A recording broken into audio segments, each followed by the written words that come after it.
श्रीनगर के oldest church जो है इसको रिवाइव किया जा रहा है। ये श्रीनगर का सबसे पुराना प्रोटेस्टेंट चर्च है जिसकी बुनियाद 1896 में डाली गई। स्मार्ट सिटी प्रोजेक्ट के तहत इसको रिवाइव किया जा रहा है और अपेरेंटली कुछ 50-60 लाख रुपए का खर्चा होगा इस पर, इसको रिवाइव करने के लिए। ये चर्च काफ़ी टाइम से बंद पड़ा था, इसकी हालत बहुत ही अबतर हो गई थी। इस चर्च की तामीर के साथ साथ इससे पहले यहाँ कश्मीर का सबसे पुराना अस्पताल जिसको हम चेस्ट डिजीज़ अस्पताल कहते हैं, जो बिल्कुल दाएं जानिब है इसके, वो बना था। तो उसके बाद ये चर्च बन गया 1896 में। उस अस्पताल को पहले वो दर्जन का अस्पताल कहते थे, वो पहले डिस्पेंसरी थी और बाद में उसको चेस्ट डिजीज़ हॉस्पिटल बनाया गया। ये बहुत वसी हॉस्पिटल है अब, लेकिन जहाँ हॉस्पिटल में काफ़ी इम्प्रूवमेंट होती गई, चर्च काफ़ी टाइम से यूज़ में नहीं था और ये पहली बार हो रहा है कि इसको रिवाइव किया जा रहा है, अमलन 100 चंद साल के आसपास। इस चर्च की बुनियाद 1896 में डाली गई। ये चर्च जो है ये कश्मीर की हिस्ट्री का एक निहायती अहम संगमेल है। इसकी बुनियाद डाली दो भाइयों ने, बरतानिया से आए थे, मिशनरीज थे, नीव ब्रदर्स उनको कश्मीर हिस्ट्री में कहा जाता है।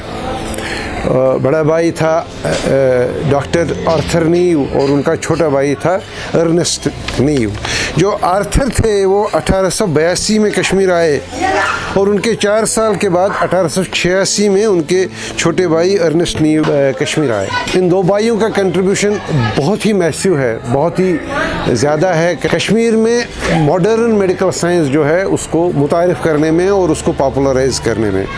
जहाँ तक डॉक्टर आर्थर नीव का ताल्लुक़ है, वो एक डॉक्टर तो थे ही और बहुत ही पॉपुलर डॉक्टर थे, लेकिन उसके साथ साथ वो एक बहुत ही प्रोलिफिक राइटर थे। उन्होंने कश्मीर के हवाले से कई किताबें लिखी हैं। अब उन्होंने अपनी ज़िंदगी में कश्मीर के हवाले से जो एक टूरिस्ट गाइड बुक वो हर साल लिखते थे और उसको अपडेट करते थे, उनकी ज़िंदगी में उसके 20 एडिशन छपे थे। उसके बाद भी वो गाइड बुक छपती रही और वो कंट्रीब्यूशन उनका रहा है कश्मीर को एज डेस्टिनेशन पॉपुलराइज करने में। लेकिन इसके साथ साथ वो सिर्फ यहाँ के माहौल, यहाँ की सोसाइटी और यहाँ के खूबसूरती के बारे में ही नहीं लिखते थे, इलाज तो करते थे ही, लेकिन उनका जो यहाँ के मेडिकल इश्यूज़, जो यहाँ की बीमारियाँ और यहाँ की जो मखसूस मामला थे तिब के हवाले से, सेहत के हवाले से, उस पर उन्होंने बहुत काम किया है। मतलब इन दो भाइयों ने कश्मीर में एपिडेमिक तो हर साल हुआ करते थे। कालरा को कहा जाता था वो यहाँ का रेजिडेंट किलर है।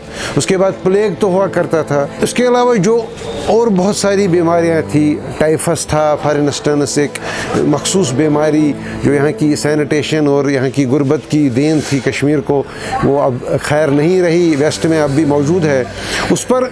और इन सारी बीमारियों पर उनका जो काम था वो बहुत ही फंडामेंटल है कश्मीर की हिस्ट्री के हवाले से। ये लोग सिर्फ लोगों को इलाज ही नहीं करते थे, बल्कि उन बीमारी मतलब जहाँ कालरा एपिडेमिक की बात अब करते हैं, तो ये सिर्फ कालरा का इलाज ही नहीं करते थे, पहले ये देखते भी थे कि कालरा का सोर्स क्या है, ये जो मुसीबत है ये कहाँ से आती है। उसमें भी उनका लिटरेचर बहुत ही गैर मामूली है। डॉक्टर आर्थर नीव 1914 तक तो बहुत ही पॉपुलर हो गए थे कश्मीर में, क्योंकि वो जगह जगह गए और उनके जो ट्रैवलर्स थे यहाँ की सोसाइटी के हवाले से, ये बहुत ही मोतबर तबीब माने जाते थे कश्मीर के हवाले से। 1914 में जंग अज़ीम जब होगी तो वो यहाँ से चले गए फ़ौज के साथ, क्योंकि बरतानिया मेजर प्लेयर था जंग अज़ीम में, तो वो यहाँ से चले गए। और 1918 में उनको फ्रांस भेजा गया।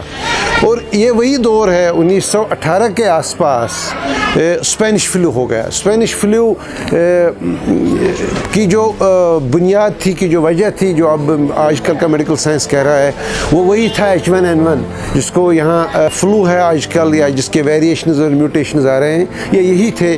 तो ये उस फ्लू की वजह से उस स्पेनिश फ्लू की वजह से पूरी दुनिया में कम से कम 10 करोड़ लोग मारे गए। जहाँ तक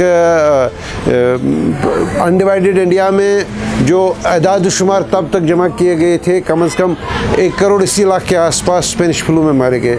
और हालांकि कश्मीर के हिस्ट्री में स्पेनिश फ्लू पर कुछ ज़्यादा काम नहीं हुआ है, लेकिन जहाँ तक जो भी अवेलेबल डाटा है, कम से कम 44,000 लोग स्पेनिश फ्लू की वजह से कश्मीर में मारे गए 1918 और 19 के आसपास।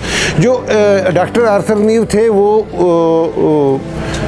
1918 में फ्रांस चले गए और 1919 के अवाइल वापस कश्मीर आ गए, क्योंकि वो कश्मीर में ही रहते थे। जब वो कश्मीर में आ गए तो यहाँ उनकी एब्सेंस काफ़ी महसूस की गई थी। जब वो वापस आ गए तो जहाँ तक हिस्ट्री ने रिकॉर्ड किया है, यहाँ की मसाजिद में ऐलान हुआ कि डॉक्टर साहब वापस आ गए हैं। तो इतने बहुत पॉपुलर थे। तो उस दौर के जो लिटरेचर अवेलेबल है उसमें ये कहा गया कि डॉक्टर आर्थर नीव बहुत बूढ़े हो गए हैं, बहुत स्लिम हो गए हैं और उनकी चेहरे पे जर्दी थी। तो अगस्त के आखिर में वो अचानक बीमार हो गए और उनके जो बरादर हैं अर्नेस्ट नीव, उन्होंने लिखा है कि उनको इन्फ्लुएंजा हो गया था और फीवर था और 5 सितंबर 1919 को वो चल बसे। जब उनका इंतकाल हो गया तो कश्मीर में तो बहुत बड़ा सानिया समझा गया। तो उस दिन का जो फ्यूनरल था वो डॉक्टर आर्थर नीव श्रीनगर में ही क्रिश्चियन सिमेट्री है यहाँ शेख बाग में, वहाँ दफन है। और उनके फ्यूनरल में हज़ारों लोग शरीक हो गए और उनका जब ताबूत उठाया गया यहाँ से, इस जगह से, तो उस पर कश्मीरी शाल रखा गया।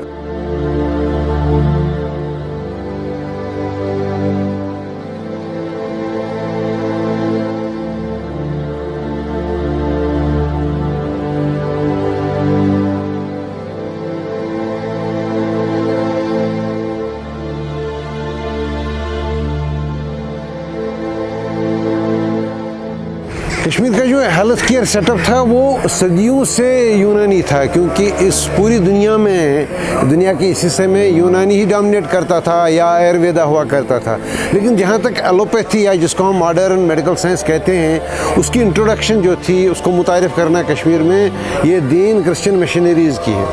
अगर तारीख़ देखी जाए तो 1865 के आसपास, बिल्कुल बैनामे अमृतसर के बाद, जब बरतानियों ने कश्मीर को बेचा गुलाब सिंह को, तो उसके बाद ही एक इंटरवेंशन हो गई जिसके तहत पहले आ गए थे डॉक्टर, उनका नाम है डॉक्टर एलम्सली। वो आ गए थे जिन्होंने पहली डिस्पेंसरी क्रिएट की। एलम्सली और उसके साथ जो भी लोग थे उनको काफ़ी स्ट्रगल करनी पड़ी यहाँ इस्टेब्लिश करने के लिए बेसिक जो मॉडर्न मेडिकल साइंस है वो डिस्पेंसरी। उस वक्त उन 2 तरह के प्रॉब्लम्स थे उनके लिए। एक ये था कि सोसाइटी में सुपरस्टिशन ज़्यादा था और डोमिनेशन था यूनानी का, और पॉवर्टी भी बहुत ज़्यादा थी और लोग अफोर्ड भी नहीं कर पाते थे। दूसरी वजह थी, एक डर था कि ये क्रिश्चियन मिशनरीज़ जो हैं ये शायद उनके अकायद और उनके मज़हब को बदलने के लिए आ रहे हैं। और तीसरा जो सबसे बड़ा प्रॉब्लम उन मिशनरीज़ को उस वक्त हुआ वो ये कि हुकूमत तब उस वक्त की नहीं चाहती थी कोई गैर रियासती यहाँ रहे 12 महीने, खुसूसन अगर वो बरतानवी हो। तो उनको जासूस समझते थे कि वो यहाँ के हुक्मरानों की जासूसी करेंगे, कि यहाँ की गवर्नेंस के बारे में बात करेंगे। तो काफ़ी स्ट्रगल करनी पड़ी। जो डॉक्टर एलम्सली के बाद क्लार्क्स यहाँ आए थे, तो क्लार्क्स उस ज़माने में कैमरे तो नहीं थे, लेकिन उन्होंने जो पेंटिंग्स छोड़ी हैं कि जब वो यहाँ आए तो उन पर कैसे हमले किए गए, वो बहुत ही भयानक दौर था। लेकिन उस दौर में इन मशीनरीज़ ने, जिनमें क्लार्क्स थे या डॉक्टर स्टॉर्म्स वगैरह थे, उन्होंने काम किया और एक बेसिक एडिफिस हेल्थ केयर का स्टार्ट किया।